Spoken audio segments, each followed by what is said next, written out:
not a lot of time left in this month, so I hope he gets on the ball. But, good for him. Way to go, John. The time you did something that took a little backbone, and, anytime an American goes to the Middle East, even if it is in Israel, that takes some backbone, because it is a completely different world over there. I mean, we here in the States, unless we live in the inner cities where we've got gangbanging activity going on so badly that there's shootings every night and all that wonderful stuff, unless you're in that situation, which a lot of Americans are not. So the folks who are, hey, guys, you don't have to be there. There's a lot of America where that's not happening every night. It's still happening, but it's not happening every night. But unless you're living in one of those rates, and let me get back to my point, I've started rambling again, please forgive me. Unless you're living in that situation all the time, then you have no idea what it's like to go anywhere in Africa or anywhere in the Middle East where there are suicide bombers and there are people shooting rifles, in many cases fully automatic rifles, at each other and launching mortar fire at each other. And in Israel in particular, they're constantly having mortar fire come across the border because of Hezbollah, which is financed through, who else? Iran. A lot of that money used to go through Syria before it got there, but since Syria is in the big mess it's in, Iran has to send it directly now. So, how inconvenient that must be. But at any rate, Johnny Boy, Mr. Boehner, Mr. Speaker, he's going to visit Jerusalem. Now, this will be his first trip to Israel since Barack became president, so that's kind of cool, I guess. According to Israeli news sources, the visit by the America's third highest-ranking elected official is another very public stance against President Obama and his critique of Israeli Prime Minister Benjamin Netanyahu. This latest poke in Obama's eye comes as the administration reaches out to Iran's supreme leader. Boehner's show of support for Jerusalem is in opposition to U.S. President advancing a new foreign policy at the expense of a key ally and despite Congress's objection. No, that's true. But what really aggravated me, what I thought was noteworthy, what I thought was absolutely irritating, and I was wondering if any of you guys caught this back on the 20th, Josh Earnest, the White House press spokesman, he really gave a pretty bright window into the full extent of Obama's hypocrisy when it comes to the dealings between Israel and Iran. Because he was getting some questions from a CNN correspondent, and, it's not often you get probing questions from a CNN correspondent, but, they weren't just sitting back taking it. They were asking some questions, so I'll give them credit where credit's due. They stood up, they were asking the right kinds of questions. Ernest said that the president feels it's appropriate to shun Israel after Netanyahu made campaign comments about a two-state solution with the Palestinians. Comments that the Prime Minister has since walked back on multiple occasions. The bottom line is, Bibi said that if he was re-elected, there would never be a two-state deal with the so-called Palestinians. That's the deal. But at any rate, at almost the same time, you'll still have the White House spokesman saying that Obama feels that when the Iranian leader calls for death to America, which he did over the weekend, in case you missed that, death to America, well, that's all the more reason to want to make a deal about Iran's nuclear weapons program. So, even as the Iranian regime is calling for death to America, Obama is downplaying the threats while maintaining a hard line against Israel? Can somebody explain how that works? Is there really such a complete and total disconnect between the occupier and the reality? I mean, there's reasons why so many people for so long have accused Barack Obama of being a Muslim. One, he went to school in a madrasa. He was raised as a Muslim. He naturally is going to pick up some Muslim ideology, some Muslim tendencies, and he's been in the madrasa. It was a Wasabiist madrasa for that matter, too. Public schools in Indonesia are very interesting.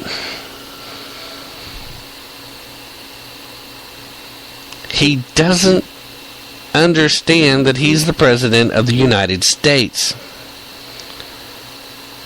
Because the President of the United States is going to be supportive of Israel and try and defend the world from the likes of the Iranian mullahs. He's taking just the opposite line, which is also odd because I'm pretty sure the Iranians are on the other side of the Sunni-Shia split as far as the side he normally takes, because whether he's Muslim or not, it's pretty clear the occupier, aka Barack Hussein Obama, if he's not Muslim, he sure as heck has a lot of strong ties to the Muslim Brotherhood. So many so, in fact, that I think he may be a member. I don't know if it's possible to be a member of the Muslim Brotherhood without being a Muslim. So maybe that's your answer. But pretty sure, at the very least, the Muslim Brotherhood thinks he's a member. He certainly has enough members of the Brotherhood in and around his administration. But it's because of things like this that people continue to believe he's Muslim. Now, I myself, I don't think he's a person of any kind of faith. I think in the mornings he wakes up and when he's praising God and saying a prayer to God, and his idea of God, he's actually saying, praise Obama. Praise Barry. I think he's so full of himself that that's what he believes it is and the way it should be. I don't think he's particularly spiritual at all. I really don't. Then again, I hate to make these type of assessments about a person, but when you look at it from the outside, that's certainly the way it looks. Right or wrong, and I hope I'm wrong. I hope that he was telling the truth about converting to Christianity and that he is a Christian and that he spends time in prayer and eventually will come out of this freaky fog he seems to be in if that's the case. I mean, I hope that. I would love for that to be true. But the bottom line is that this man is a liar. He's a performer. He's still trying to figure out how the hell Ted Cruz gave a speech at Liberty University for over 90 minutes and didn't use a teleprompter once. I know that's boggled his mind. How did you not use a teleprompter? How did he not use a teleprompter? Could it be because when you tell the truth, you don't need to remember the lies? Could it be because when you speak from the heart, you don't need people to write stuff for you? I don't know.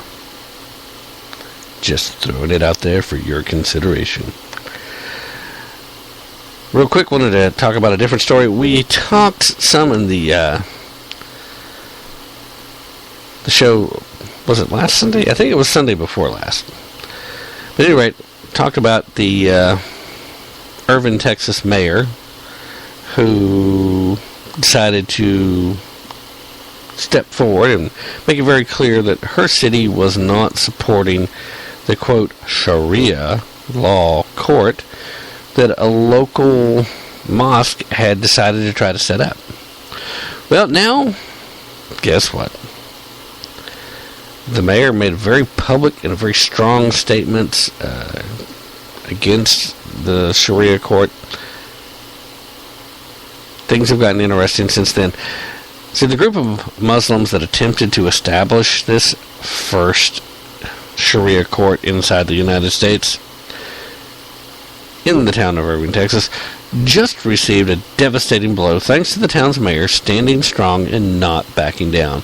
Again, Mayor Beth Van Dwayne made a public Facebook post stating that she backs the new Texas law which prohibits any kind of foreign law from being practiced in the state of Texas. Now, after calls and threats and toddler-like temper tantrum demands to apologize from the Muslims who attempted to form this Sharia tribunal, along with representatives from the Council on Islamic American Relations, get the hell out of this country, chair. Also known to be a front group for the Muslim Brotherhood. Well, the mayor didn't back down at all. No siree. She stood up, she made her feelings felt, and she continues to stand firm on her principled beliefs. There were a multitude of illegal activities taking place behind the attempted formation of the Sharia court, including the fact that all four of the voluntary Sharia lawyers were not licensed to practice law in Texas. That's a third-degree felony, by the way. The rules of the Sharia court had different guidelines for women and men, with typical Islamic humiliation tactics to be used against women, which is constitutionally illegal. The Sharia court lawyers also conveniently failed to inform the city of Irving that they were operating a court inside the town. Again, illegal. The mayor's office responded to the public temper tantrum with a call for them to follow the Constitution and the American laws for the American Courts Bill, which prohibits foreign law from being practiced in the state of Texas. A bill that should be made into law in every state in the Union, if you ask me. I don't think there's any room for Sharia or any other foreign law, as far as I was concerned, anywhere in any member state of this federation.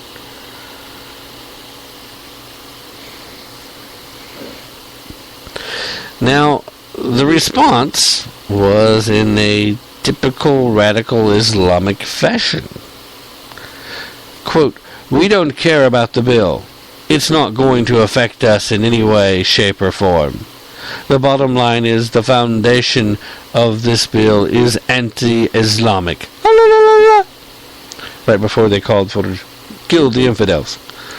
No, actually, they waited till the cameras were off to say that. But anyway, during the city vote to support the Texas bill, which passed by a 5-4 vote, members from CARE were present attempting to intimidate the crowd by alleging that the bill was anti-Islamic and used words like bigotry and Islamophobia. Sounds like a bad movie. Islamophobia. But I bet if they got John Goodman to star in it, it'd be a hit. It worked for arachnophobia. What are you going? At any rate, the bill makes no specific reference to Islam or Sharia. It merely states that no foreign law is to be practiced in the state. It should also be noted that one of the votes that opposed the bill was from a Muslim council member who addressed his fellow Muslims in the room before casting his no vote in dramatic fashion. We salute the mayor for staying strong in the face of the threats and intimidations from the radical Islamic members of the Sharia court. Her efforts to stop this abomination will echo throughout the country, setting precedent for other cities and towns where Muslims attempt to establish footholds. Make no mistake about it, that is what is going on when they try to set up a case. And that is why Texas is being targeted. For all intents and purposes, Texas right now is one of the remaining standing states. They understand what a republic means and what a republic's supposed to look like. So, once again, good job, Mayor.